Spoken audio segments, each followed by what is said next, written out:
Welcome. In this short tutorial, I'll be showing you how to delete the YouTube app on Android. If you find this video helpful, please leave a like and subscribe to the channel for more such tutorials. Now, first up, go ahead and open up your Play Store. Okay.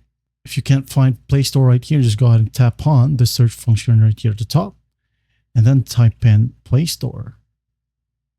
Now, once you have it located, just go ahead and tap on it.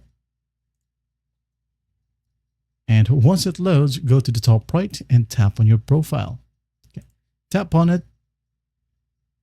Now in here, just tap on Manage Apps and Device. Tap on it. As you can see here at the top, we have two tabs. Make sure that you tap on Manage. Now in here, just go ahead and select or look for YouTube. Okay. And here, I'm just going to tap on it. Now here we have the uninstall button. Go ahead and tap on uninstall, and there will be a prompt. Do you want to uninstall all updates to this Android system app?